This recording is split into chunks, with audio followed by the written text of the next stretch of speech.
welcome again. Thank you so much for joining us today for our first event of Communications Week. Now, Communications Week is actually not until October, but we have decided this year to do something very special and to run these events leading up to Communications Week to help our community. So thank you so much for joining us today for this very special event.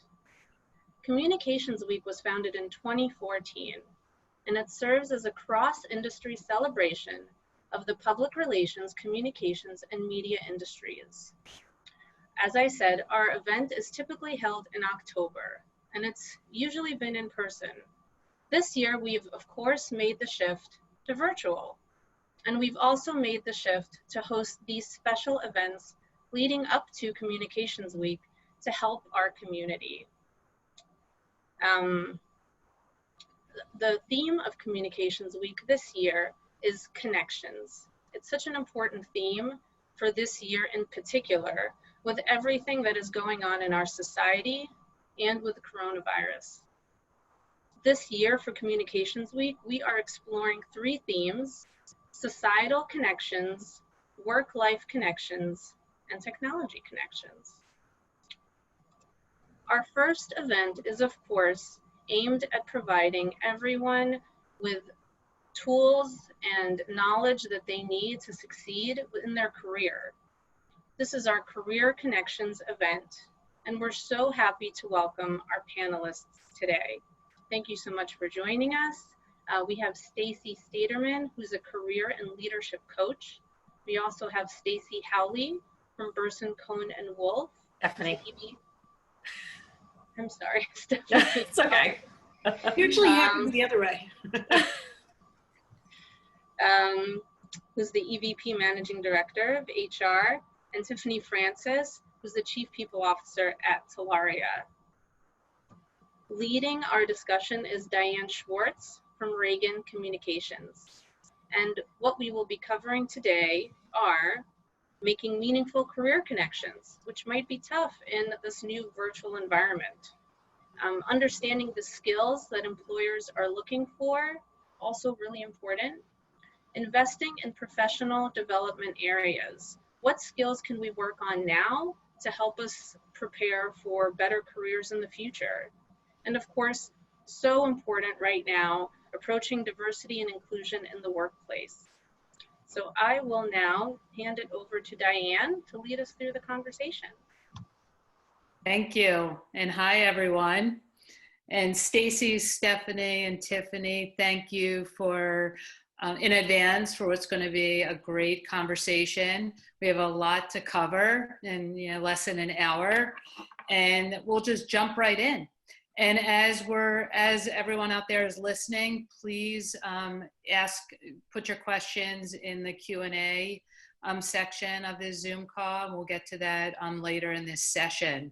So why don't we start off sort of an overview, what each of you are thinking in terms of how PR people and corp comms folks have fared in the last 3 or 4 months. I mean, there have been major changes in everything in our world, in our industry, and things are pretty much transforming before our very eyes. So if you could each share your views on how PR and communications has fared so far during this chaos.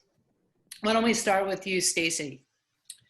So I'm going to speak more generally because my client base is probably it is more diverse than just this particular area, but we've all seen the contractions and the cuts, and I don't think there really is an area of business who hasn't had some impact around how they're staffing. Even places that are expanding still are looking at doing things differently. So my lens into things is through the eyes of candidates and people that are looking to make professional change. So I feel like we're kind of, as a culture, maybe kind of going through a big awakening. If I'm not happy with what I'm doing, or I'm not getting what I want out of my career, when am I going to get a better invitation from the universe than to address it right now? Great. Tiffany? So from my perspective, I think that from an HR and talent perspective, I'm viewing my internal comms and PR colleagues as essentially an extension of HR. We have been going through some very tumultuous times, I think, probably starting in March, and we have been in lockstep with them the entire way. Employees, people in general, are vulnerable, they're afraid, they're anxious, they want information, they want to be communicated to quickly, often, succinctly. So, we've been on 100 literally for the past couple of months. So HR, PR, comms, no exception to that. Great. Stephanie? Hi, so I work for BCW, which is a global communications firm, and we have a full suite of specialties and industries we cover. And I actually, compared to other industries, I actually feel like communications and PR, at least from where I sit, have not been impacted as greatly as other businesses. I think within the communication suite, I think there are some that definitely have some decline. So for example, consumer and brand, I think those companies are being a little bit more prudent in their spending, but I'm seeing other areas, as I'm sure you can imagine, crisis communications.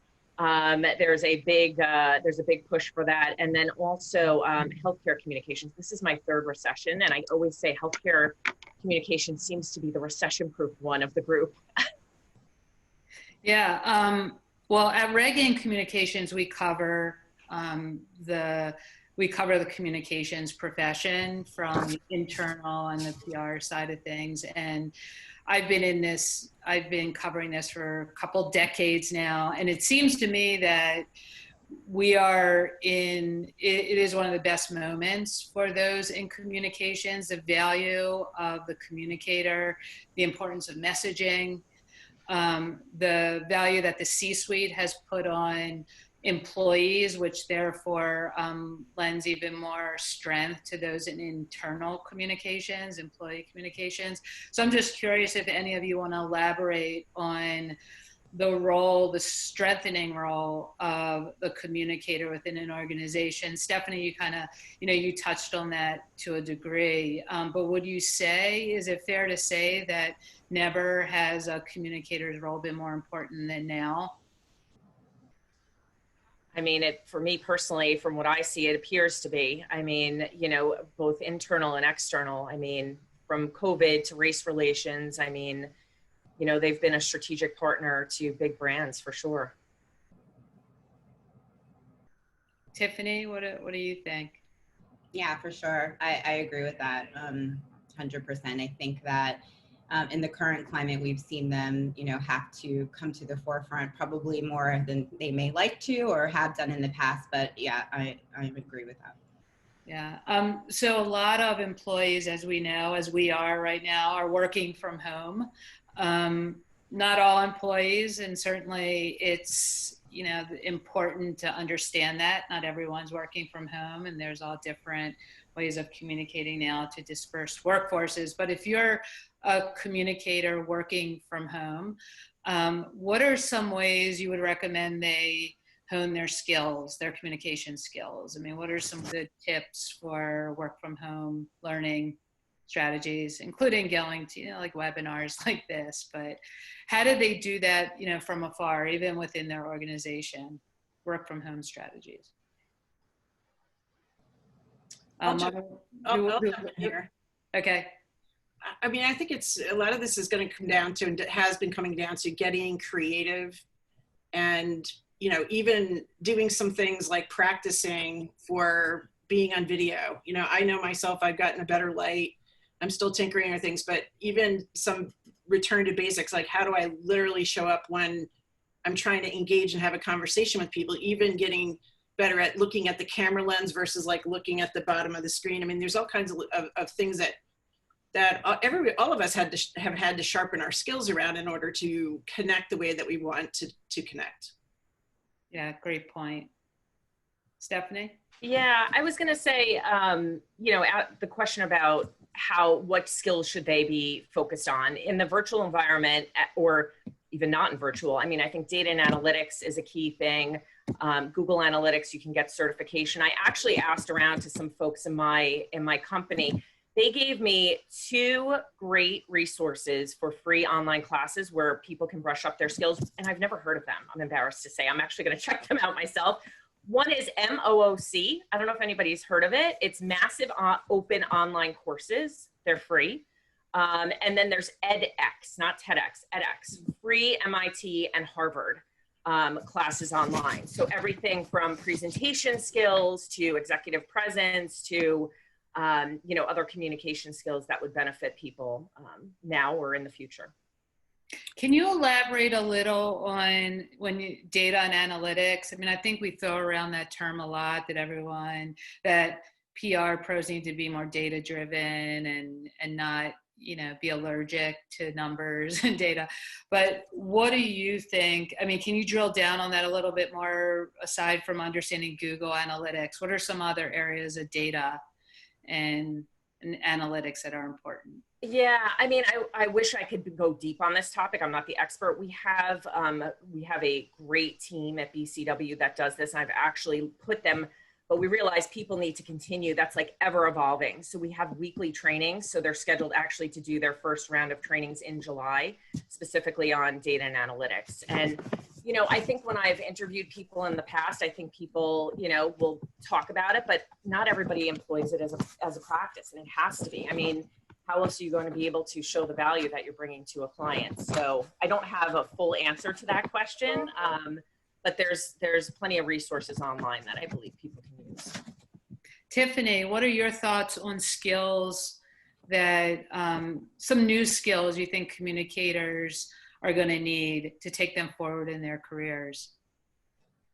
I don't know if there's necessarily anything new, but I do agree with both of my fellow panelists that it is very important to sharpen and hone on the skills that you previously had or things that you may not have put into practice, most recently, because we have been in the office, we have been face-to-face, and we've been, it was a lot easier to communicate with people. So brushing up on how you present, brushing up on how you show up, brushing up on how you communicate, kind of being diligent, making sure that you put forth the fact that you are agile, you're flexible, you're able to pivot as necessary. Obviously, the current climate is dictating that as well.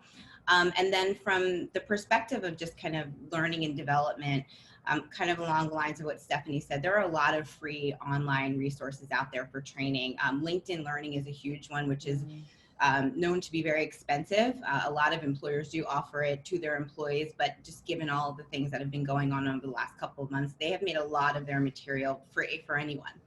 You just have to have a LinkedIn account, which obviously most or not, if not all of us do. So, I would just reinforce, very important to be innovative and, kind of making sure you're brushing up on things that you might not have had to most recently. Right, and even within your own organization, now is a good time to connect with your peers, to be mentored or be a mentor to somebody, or reverse mentoring. Someone might be really good at digital and you might be good at Excel or something. And, it's a good time to tap into your network for, brushing up on your skills. Stacey, did you want to add to the skills side of things? Yeah, I mean, kind of to echo what Stephanie and Tiffany have said, I think what people are looking for into the future is, hey, does this person want to learn stuff? Are they adaptable? Are they, not afraid to go back to school to some degree? And there's no lack of places to pick up coursework and to pick up supplemental intel. It's more or less putting the time in. So one of the things that I thought was really interesting, I think it was the World Economic Forum reported on this about maybe a year ago. They said, in the future, our employees are going to have to embrace about 100 hours a year in supplemental education-oriented material in order to stay relevant. Yeah. I think that maybe has expanded in the face of the pandemic, where some have said we're like 10 years further along in some ways than we were just 5 months ago. So I think making sure that you're beaconing that I'm a lifetime, I'm a lifelong learner, I'm adaptable, flexible, as Tiffany said, is super valuable, because the truth is, skills you learn today, technical skills, could be obsolete within a few weeks, a year. I mean, certainly. That is so true. That's a great point. And your other point about, it sounds so simple, but some of it's just carving out the time. you know, taking the time. We're going to get to the question later about diversity and inclusion, but, you know, one of the big things there is just taking the time to learn more. I mean, it's just not going to happen overnight, you know, but you have to dedicate the time. So thank you for that. Tiffany, on the hiring front, just from an HR perspective, how have the roles, some of the roles that you had been hiring for or looking at, like what has changed in the last 3 or 4 months in terms of the roles and compensation, if you can speak to that at all? Sure. I mean, I think it's no secret that a lot of the roles that were once open probably 3 months ago are no longer open. So at our company, at least, and I know others are similar, we are focusing on backfill. So people that are leaving, because there are companies and organizations that are hiring, people are still leaving jobs, believe it or not. I know it's kind of hard to believe, but they are. So roles are still open.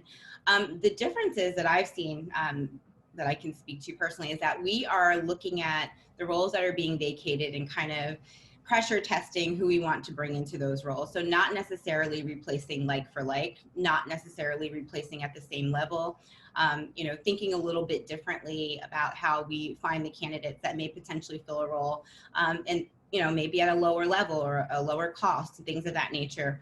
I've also seen roles that have become available where we have considered maybe hiring someone more junior and kind of growing them in the organization. So creating these little kind of feeder pools by hiring more junior or less experienced staff to grow into a certain role. And that's obviously, it's a cost savings for the company, but also it creates tremendous opportunity for job seekers, more junior potential hires that are out there that may not necessarily have been a candidate for the job before. So, you know, it all goes back to kind of that flexibility and being able to just, you know, take a pulse on what's currently going on and pivot as necessary to make it beneficial for the organization and the candidates. And for those junior roles that you were mentioning, like, are there certain attributes that stand out right now for those for someone who's in a junior type of position? Yeah, I mean, I guess it all depends on the role, right? Like it depends on if we're talking about something technical, something in comms, you know, people related. I think from that perspective, it differs. But I think it goes back to now, you know, we see tons and tons of resumes coming through, but the ones that stand out are the ones that have something different, some type of, for us, it's, you know, corporate social responsibility, things that they are passionate about, things, causes, D&I, diversity and inclusion, things that are kind of related to the current climate, the current backdrop, and things that will, that our company is perceiving to be advantageous for us going forward. So it's not necessarily the technical skills, but it's also kind of the full showing up of the person and what that entails, which I think is great. I mean, as an HR person, this is what we've always, you know, been looking for, a well-rounded, holistic individual, and hiring managers are starting to see that now, which is great. And do you read cover letters? You think they're still important when someone's applying? I personally am not a big fan of a big long cover letter. I am, you know, let's be succinct. Let's get to the point. There are a lot of people looking for jobs, so, you know, make it count, make your minute count. Agree. Yeah, no cover letter. I'm fine with no cover letter. Yeah, me too. I mean, I probably won't read it. So I want to be the contrarian because I ask this question every time I have the chance to talk to somebody who's going to be on the receiving side of a resume. And I just continue to get, not everybody's on the same page. Maybe there could be a big meeting and you guys all decide, but until then, I think we still have the 30% of people still reading them. And so is that a risk you want to take? I mean, I myself, when I was hiring for years in corporate, I would read it sometimes second. You know, I'd look at the resume first, scan, and then I might go back to the cover letter. So I wouldn't necessarily start with it, especially if it was way too long. So short, you know, give me the highlights. But anyway. It's funny that you say that because people, you know, have asked me like what, and I've done a lot of recruiting in my career. People have asked me, do you like a cover letter? And I always say, I don't care for them, but other people do. I agree with you. I think it's a 50-50, but I will tell you where it will count for both sides of that will be your summary at the top. Because that's what I look at right off the bat. Yeah. Summary at the top of the resume. Exactly. That to me is almost like the concise cover letter. Yeah, it's become a little bit more of like the executive summary to get you interested in reading the rest. Right, the teaser. And I was going to say also, speaking of, I mean, I think it makes sense now more than ever, like to like brush up your LinkedIn, you know, profile, making sure that that's concise. Someone shared with me the other day, they hired a resume writer, and that resume writer also wrote their LinkedIn profile. Now I assume we're all communicators, so everybody could do that themselves and save the money. But that is something that people look at right away. Want to see what your accomplishments are, so make sure you present yourself properly there as well. Yeah, great advice. So let's talk a little bit about networking. I mean, we might have some Zoom fatigue and, you know, a lot of video meetings and so forth. But for whether you're in a job now or looking for one, what are some pieces of advice you have for networking during a pandemic, essentially, during, you know, what's going on right now? What have you seen that works for you, for your colleagues, for someone looking for a job? Stacey, why don't I start with you? So I could talk about this for a while, but I would say that the main thing is to don't withdraw at this point. Like I do hear this fairly often from people, oh, it's such a mess right now, and the summer's here, and I'm just gonna like table all this to the fall. Now, there are tons of people doing that, so I think it creates an opportunity for folks to do that networking now. You know, there's something going on physiologically with all of us. We're all under stress. It's like we all drank a 6-pack of beer before we came to work. That's the stress, and it's showing up in different ways, but it has also made us a little more hungry for connection and contact with people, even though we do have the Zoom fatigue, which may temper us a little bit. But right now, people in some ways are more accessible. So those meetings, you know, some people it's more, some people it's a little bit less, but I'm finding candidates, and even myself in my business, people being a little more responsive right now. But the tone of that connection and that engagement with others has got to be a little bit different than just the normal networking conversation. So having some empathy, starting with, you know, how are you doing? How you've been dealing with whatever you've been dealing with is super critical. But LinkedIn is like a virtual networking event. And if you're not treating LinkedIn as a virtual networking event environment, you are missing most of the value of LinkedIn. What part of LinkedIn, when you're referring to LinkedIn, like what would be some LinkedIn networking strategies? Yeah, so there's so much content being pumped out all the time by leaders, by companies. They're really proud of that content. They want recognition of the content, and there's nobody stopping any one of us from having a conversation with any poster we want to. Pretty much, if we have access to where they've posted, you can have conversations right off the foot of that post. And people who take the action to make a comment versus a like, you know, you can go a lot of different places to create, you know, personal connections, private conversations, phone and video conversation. And I think that's a very under leveraged approach by a lot of folks who, I don't know, sometimes may feel, oh, I can't talk to that chief marketing officer or that head of communications. It's like, well, why not? You know, nobody's saying you can't. Just add value, say something smart, be relevant. They'll be really happy to have you engaging with their content. And that's like the same as walking up to someone at an in-person event, except it's actually easier. Yeah, I would say it's easier. Yeah. Tiffany, what about you? What are some networking tips you have?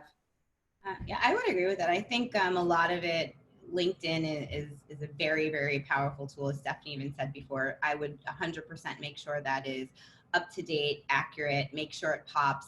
And also, you know, whether you're employed, you're unemployed, don't be afraid of thought leadership on your own. There is nothing to stop you as an individual, like I said, employed, unemployed, working for a company, working for yourself, looking for work, to publish something, an article, if you have thoughts, or you know, if you've read something that has inspired you. That is the way that a lot of people get their names out there. I'll go on my LinkedIn feed every single day, multiple times a day, but I'll just be looking and a name will pop up. I don't know the person, but I'll read the content. I'm like, that's really amazing. I will click in, then I click to their profile, then I see who they know. And, you know, then they see I've looked at their profile, so then they may reach out to me. So there's just a million ways of connecting with connectors. So I think, not being afraid to do that and just writing something, may prove to be beneficial. And a lot of people don't necessarily do that. Great point. Stephanie? Yeah, I mean, I feel like I'm reiterating a bit what Stacey and Tiffany both said. I mean, LinkedIn, if someone on this line is like, I don't have enough connections. I see there's a job opening at P&G or wherever, I think exactly what they're saying is the right route to go. Now is the time to start publishing and sharing engaging creative content that'll show. And I will tell you, Jim Joseph, one of our leaders at BCW, I remember he came to me like a month or two ago. He's like, I don't know this person, but he has a blog. So he posts all the time. He's like, every so often this person posts on my blog and they seem really smart. Like, why don't you give them a call? They're interested now in a job. So I called the person, they were great. So they stood out of the pack. These online events are great. Go do some research. I saw there was the World Digital Marketing Conference, which is going to be virtual in November. There's all these different conferences. Do your homework in advance on the presenters, see who's going to be part of it. Do your follow-up notes, thanking people, maybe pulling out, something that you learned from it to sort of stand out and make it more meaningful than just a generic thank you. And I would say, the other thing is, I learned from the best. There's a guy, Brian Elner, who we work with, who's the chief growth officer in New York. We call him the Kevin Bacon of New York. He knows everybody. And he taught everybody, like, you keep a spreadsheet of who you reach out to, when you reached out, where you met them. That way, when you reach out, and don't reach out all the time. I mean, I think that goes without saying. It's not like a daily reach out, how are you? As you strategically reach out at different points, you never know when you're going to need that connection. You can say, oh, I don't know if you remember me. We met back in December. Tiffany, remember me? I met you at this panel. Like, how are you doing? I really like the article you wrote or something, or I see you're connected to so-and-so at XYZ company. Like, would you be able to, help me make a connection there? So I think that's really important. And the other thing I would say is beyond LinkedIn, I mean, there's opportunities to join boards all the time. And that is a great way to get to know people. I was on the LeGrand Foundation board for a number of years. I'm on community boards here with all different people from different industries. So, open it up. I know it seems scary to do in the beginning, to maybe put yourself out there if you haven't done it, but you'd be surprised if you're volunteering your time. People are grateful for anything, anytime that you give. So I think you'll be welcome with open arms, probably. Yeah, that's a really good idea about boards. Do you have some advice, like just joining a board? I mean, it's not that easy, right? Mm-hmm. To just, join a board. So what have you found to be some good ways of? Oh gosh, maybe this would be a question for the other folks on the phone, because each time I joined a board, I was asked to join the board. So I think it's just getting on the right radars of the right people. Like for the LeGrand Foundation, I don't know if everybody's familiar with them. It's a focus on creating more diverse communications industry. And Kim Hunter had, CEOs on the board, and he chose me. He didn't have any other HR leaders on the board at the time, the years I was on there. And I think it's because I was visible. I was on the PR Council too, on their HR board. So I think just by putting yourself out there, getting into, connection to see if they have a way to get you in. But I don't know if Stacey or Tiffany, if you have better advice for how to proactively go do that.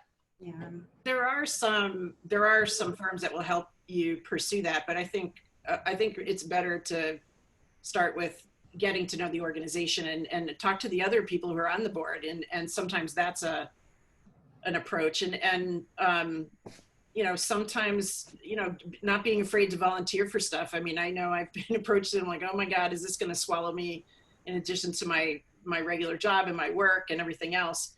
But I think more and more there's an expectation that we're doing more than just the job and the life. Mm-hmm. And it serves us to have a network that's a little broader too. I mean, one of the things I always advise my clients is, you've been networking within your industry area almost exclusively for 15 years. Have you thought about looking at your neighbors?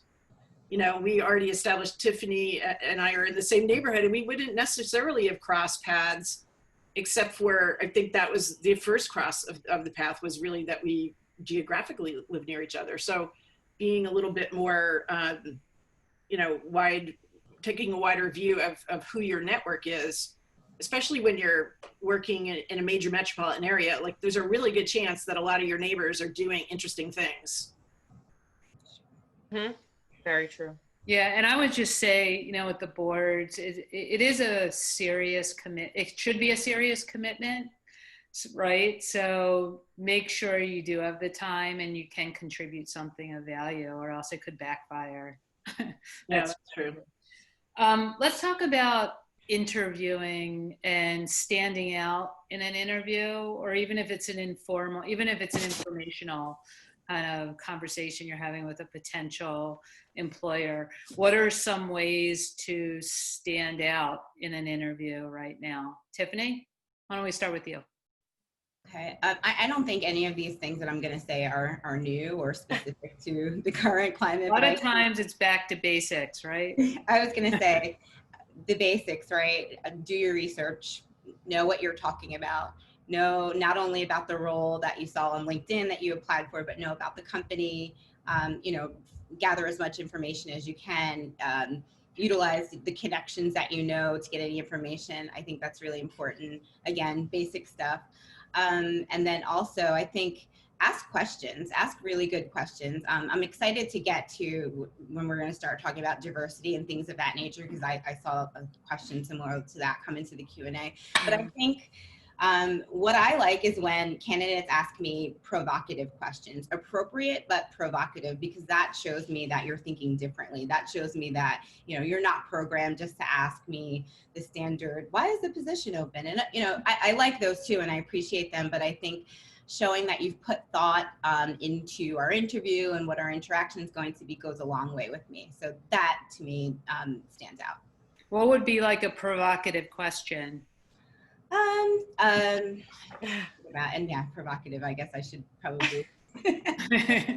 So maybe you heard Glassdoor, for example. So a lot of candidates go to Glassdoor. There's good feedback, there's bad feedback. I mean, I have my own opinions about it, but I think, you know, I wouldn't be afraid to ask me or any other hiring manager why your score's so low. Right. So sometimes a candidate would be afraid, like, oh, I really like this job, but God, their Glassdoor score is like a 2 or whatever, I don't know, whatever it can be.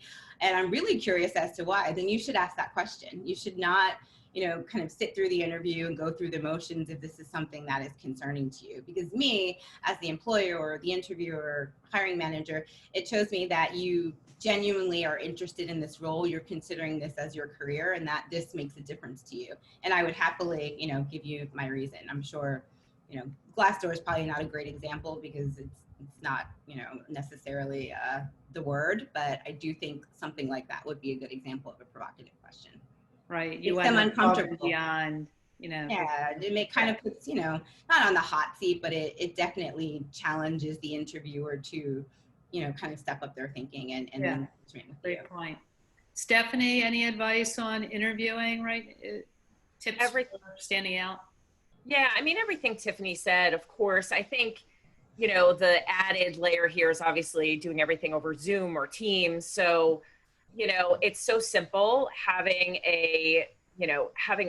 like an organized environment. Now, I have to be honest, this is not indicative of that. I am hiding from my children. I have a beautiful environment. I work from downstairs where my colleagues don't mind if my kids jump on me. I have 3 boys, but this is, you know, this is my first impression for a lot of people. So I am in a quieter space. I would say also making sure as you're communicating, you know, be careful not to talk too much. And that's obviously something, you know, that you would do anyway, but then also pausing just to see if someone has a question. I was on a call earlier with somebody and the connection was a little off. I didn't realize at 9 a.m. when all of New York and the East Coast goes online, there's a lag. So there is, you know, it was a little awkward. So just pausing to make sure it sinks in, you know, and being prepared. And the other thing I will say is the other 2 panelists touched on this earlier.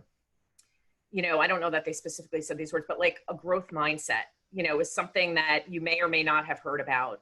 It's something at BCW, which we are investing in, training in, and creating an environment of allowing people to have a growth mindset, which, you know, I think is what a lot of companies are looking for. They're looking for people who are thirsty, you know, to learn. It's similar to what Stacey was saying earlier about how, you know, it's showing that everybody needs like so many hours, right, to dedicate towards growing their, learning and continuing to grow. But this industry is evolving all the time. And what's going on in the world impacts this industry all the time. So we need to be on top of our game and continually carve out time, to continue to stay on top of things. So I think demonstrating that you're worldly, that you know what's going on in the world, how it impacts communications, even with case studies, to have a good conversation with a hiring manager in case it goes to that, I think would be very important. Great. And Stacey, interviewing advice? Yeah, I would support everything that the other panelists have said. The thing I like to remind people, though, is that you're interviewing them too. And so this is a process which is more like dating, and you don't want all the dates to work out. I mean, the point is to find the right match, and most of us can only have one job or one full-time job. We might have a couple part-time things that make a full-time life, and that's okay.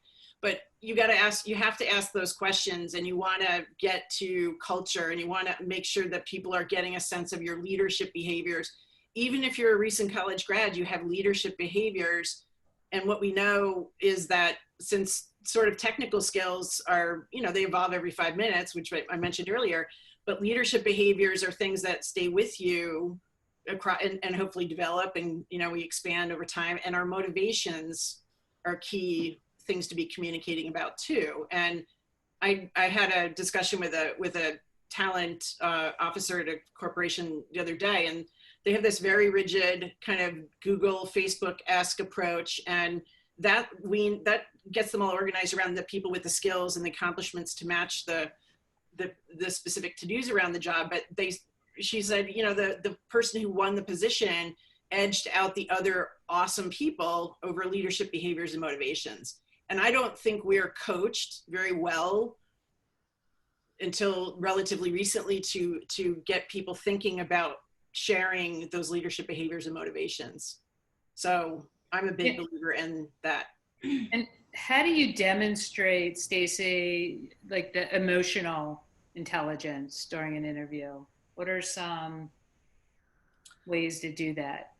Yeah, I mean, a lot of it is to demonstrate, broadly around listening and being, bringing empathy even to an interview is an important thing. I mean, every single conversation we have in business almost has to start with, how are you doing today? How is everything going for you and your family today?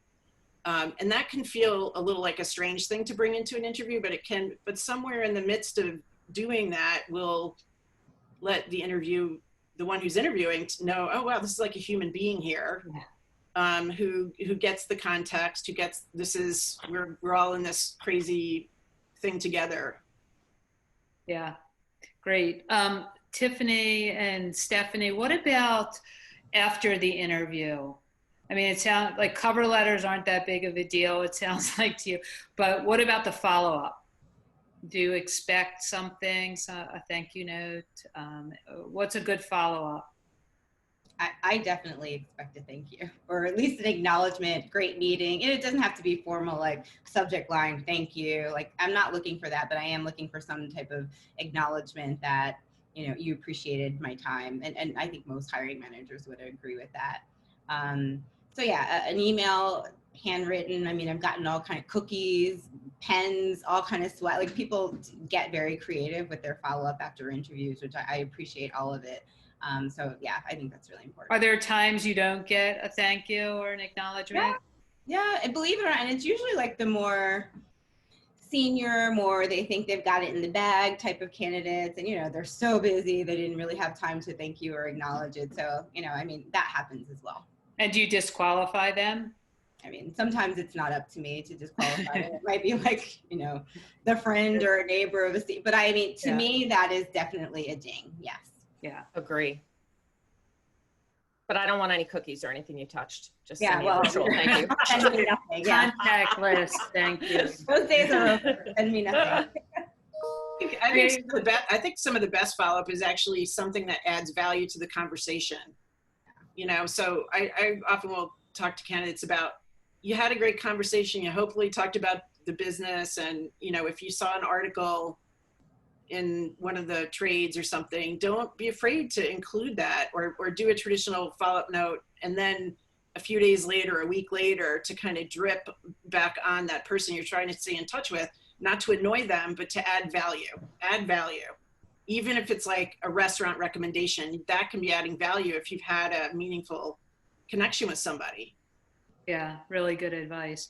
Let's move on to the conversation of diversity and inclusion, and it actually piggybacks on to one of the questions from our attendees here is about, first let's start with where are we, with D&I? Do you think there's going to be some meaningful change? And what can communicators do right now, or those looking to get into, the D&I area of communications? What can we do to move the needle with diversity, inclusion, equity in our organizations? Stephanie, you like to start? I would say the number one thing everybody should start doing is, if they're not already heavily involved in making an impact on D&I for the company, is to listen and learn. I know there are a lot of webinars we've offered. I was on last week. What was the name? I'm just checking the name. It was like difficult conversations around race, where I learned so much. So I think right now people need to listen and learn. We have at BCW, we have 7 ERG groups that people can join, and we have folks, basically think tanks that the ERGs can help with. So everything from professional development to policies to, clients, how we bring, D&I or to life from like a client servicing perspective. So I think most companies have, if they haven't, they probably are forming, a way that people can impact. We're fortunate. We have a woman named Carol Watson, who's highly regarded in the space, who joined us early in the year. So I feel like we're a bit further along than some others, but obviously everybody still has work to do because the industry is not the most diverse from what I see. Tiffany, what's your advice, or what's your take on the environment right now around D&I, particularly communications? Yeah, I think, as Stephanie said, I mean, it's now, more prominent. It's nothing new. Nothing has really changed. So it's just more heightened awareness. And I think that has caused a lot of organizations and clients to be more astute about it. So from my perspective, for communicators, it's kind of like I said with the first question, I see them being very closely aligned from an internal perspective anyway to the people teams, to the culture teams, aligning with the employee resource groups, as Stephanie said, to make sure that D&I is at the forefront, and it is a thread that is woven throughout everything that we do. And the reason for that is because our clients are calling us to the carpet, our employees are calling us to the carpet, candidates, people that I interview. I mean, I would say like within the first 5 minutes, they're asking about what our diversity and inclusion proposition is, what we're doing, what we have done, what are my thoughts, as a leader of color, what our leadership team makeup looks like. So there are, all of these things that have been historically uncomfortable. We have to get better with that. And, I think the candidates will be doing the same thing. So I do think like that's a sign of provocative, right? But I do think that will start to normalize. And that is very important for a lot of job seekers, and even people are leaving companies that they think don't stand behind their values. How do you bring that up delicate, or maybe it's not so delicate, but like, what are the right questions to ask of a potential employer when it comes to D&I? I mean, how do you know they're inclusive? Maybe see the diversity part, but the inclusion part, the equity part. So how do you ask those questions during an interview? Tiffany, why don't we start with you, and then Stephanie, and then Stacey? I mean, from my perspective, I don't know, this is a very challenging, because if I give you the answer, that might not be appropriate for everyone to give that answer, but I would want to know what the leadership looks like. Like, I probably would have a pretty good sense when I go into the interview of what, kind of where we stand. So what the leadership team looks like, what, I've seen out there, what type of work they've done, which type of organizations they're supporting, donating, matching, things of that nature. As far as supplier diversity, do you invest in that? I mean, I don't think it needs to be as blatant as, so how many people of, color do you have? How many people that are representative representing in the LGBTQ plus, or, you know, I don't think you have to do that, but I do think it's important that you make it be known that this is something that's important to you. Great. Stephanie? I was going to say, I don't have any issue. I think it's a normal question, right? I mean, at this point, so for someone to just be blunt and say, tell me, you know, what are you doing to create, how do you create an inclusive environment? I think that's completely fine to ask that. Stacey? I'll share actually a story from an executive coaching client that I have. He is born in another country. He's gay, he's white. And when he moved into his new role with a global healthcare company, part of his, you know, let's get on the same page agenda, at maybe not the first meeting, but as they got farther along in the discussion, he wanted it to be very clear, like, this is a priority for him. He believes it's critical for business, but he also really believes, given the global nature of this company, that it's an imperative. And he made the observation, and from what I can see through the 6 meetings I've had, I'm not seeing a lot of that. And I just want to know where you're going with it, because if you're not actively going there and will, you know, and you can't support me in that direction, this may not be the right fit. And it wasn't combative or, you know, or else, because he didn't even have the job offer, but it was strong, so that once he got in there and he found there was, you know, intentions but not as much action, he could go back to that conversation and say, hey, we aligned on this from the beginning. And of course now he's got plenty of support, because, you know, this is on everyone's front line. But I think, you know, being transparent, again, this is dating. You don't want to marry the wrong person because you didn't put it on the table. Right. And internally, if you're working at an organization, you know, volunteer, right, to be part of those groups that are helping to make those changes. It's not going to happen overnight, but at least you could be a part of the change that you want to see. One of the questions that came in was about those looking for jobs who are age 50 plus. And this person has the impression that maybe there's some bias against those who are later in their careers who are looking for a change. What do any of you want to answer that question and or give your perspective on, are the opportunities more difficult for those who are over age 50? I mean, I guess, I'm sorry, I feel like I keep jumping in. Tiffany or Stacey, do you want to? I do have some thoughts, but you start. You know, I think I heard 2 different questions. One is people over 50 having an issue finding a job in the field, but also people over 50 who might want to do a different career. So I'm not sure if that's what you mean. So if you're, you know, anybody that's looking to come into a new field, you're going to obviously have to manage your expectations that the salary, you know, and title is not going to be in line, because there's learning that has to be done. And for those that are already in the industry, I mean, I don't know, some of the most brilliant people who I work with now, you know, are over 50, and they have, you know, what do they bring to the table? I mean, they're integrated marketers, they're creative, they're digital, they're all the skills that we want everybody to have at every level. So, you know, it's also, so I think it's really just playing up your skills. I mean, you need people that have years of experience, that, you know how to handle big clients, have had experience handling larger clients. So I think it's just making sure that you continue to stay ahead of the curve in terms of what's going on in the field. So maybe focus more on your skills rather than the number of years.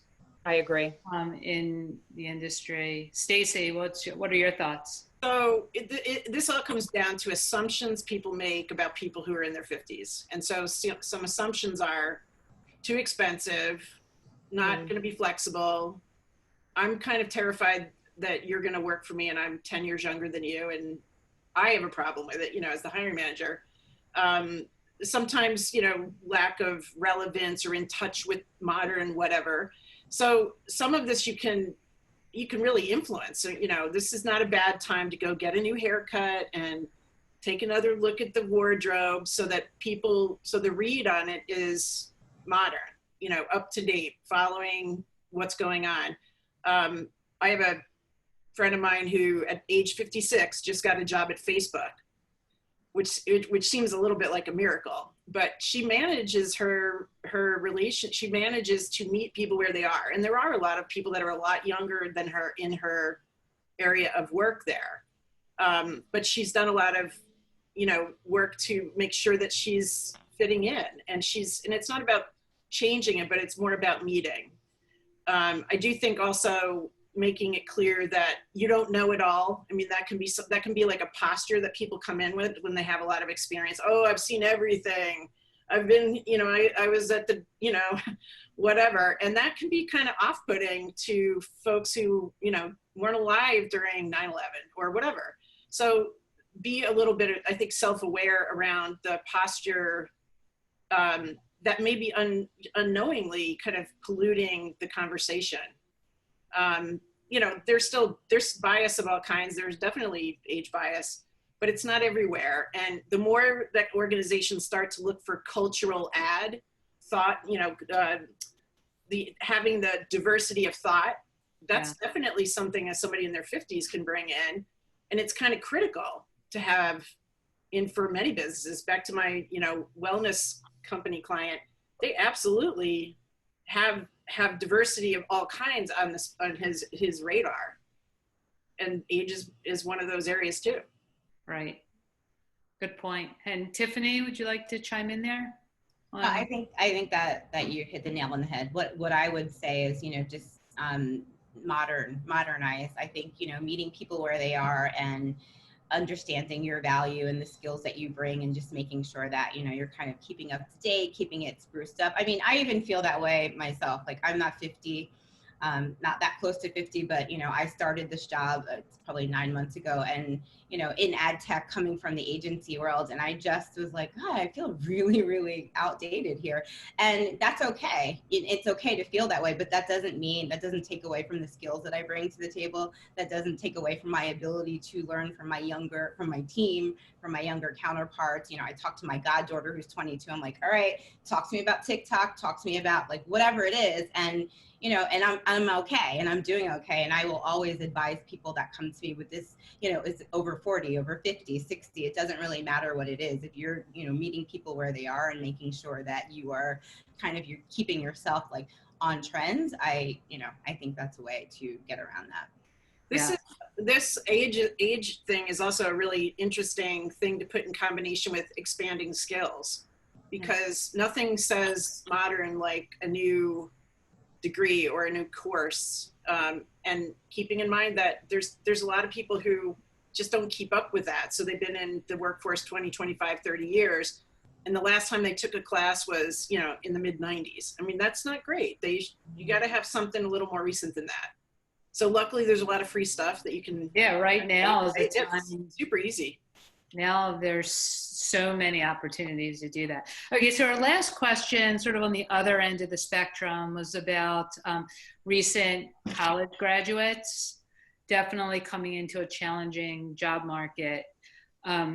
What advice do you have to them? Some of this was covered earlier, but if you could just sort of sum up, what advice do you have for those who just graduated from college, looking for a career in communication? So why don't we go around? It'd be a great way to sort of cap it all off. Stephanie, why don't we start with you? I was hoping you wouldn't start with me. Okay, why don't we say Stacey? It's a lot of the same things that we advise for everybody, I'm sure. You have to have a voice. I don't usually work with too many people that are recently out of college, but I did recently. And my big observation with them was you have to have a voice. You got a degree, you know something. You don't know as much as 20-year, experienced person, but you do know stuff. And we've got to make that visible and discoverable. And if the story, particularly on LinkedIn, is powerful and you get better at delivering it verbally in an interview, it's not going to matter that you're going to stand out, because a lot of people are not that ready to compete. Yeah, great advice. Tiffany? I'd also add to that, look at programs or organizations that offer rotational programs, entry-level programs, kind of the program like I was talking about that, you know, I've seen in a bunch of companies that I've worked at in the past and that we're forming now, but whereby they hire fresh grads, no experience, create these feeder pools, you know, rotate them throughout the organization so they're getting different skill sets, and then, you know, hire successful candidates and you kind of move up from there. But there are a lot of companies and agencies that do offer some variation of that. Great. Stephanie. And I would, yeah, thank you. I had 2 minutes to collect my thoughts. So I guess I would build off, because it's a challenging environment. So you do have to sort of stand out. Everything we already covered, you know, goes through that, LinkedIn, et cetera, and networking. But I guess, you know, in this, we have at BCW, we have a virtual internship program. So we have a class of interns this year across the US. And it actually is really good also for, you know, expanding our pool. So I would say, you know, just because you're sitting in New York, don't just look at internships in New York, because there are some organizations in this virtual world that they're taking interns, you know, across. So maybe that would be a piece of advice I would share. Yeah, that is a great point, because the world has become smaller in many ways for job opportunities. You can look for a job anywhere now and work remotely, especially for internships, which are more limited in time. So that's a great point, to not limit yourself. And then, you know, I would say, just as we wrap up, for anyone who wants to continue networking, I think we're all speaking for the panelists as well, but reach out to us, you know, and, you know, let's start the conversation and, you know, keep talking and, you know, keep connecting. That would be great. So hopefully those of you out there who want to connect with us, think you know how to reach us. So I want to thank our panelists today for this great conversation. I know this will also be, this has been recorded, so you can go back and listen to it over and over again. Share with your friends. So thank you. Thank you. Thank you. Thank you so much, everyone. Well, this was a fantastic conversation. We're so happy to have all of the panelists with us. Thank you to Stephanie, to Stacey, to Diane, and to Tiffany. And just as Diane said, this is recorded, and we'll be sharing the recording with our Communications Week community. Please stay tuned for future events and follow us on social media. Thank you so much.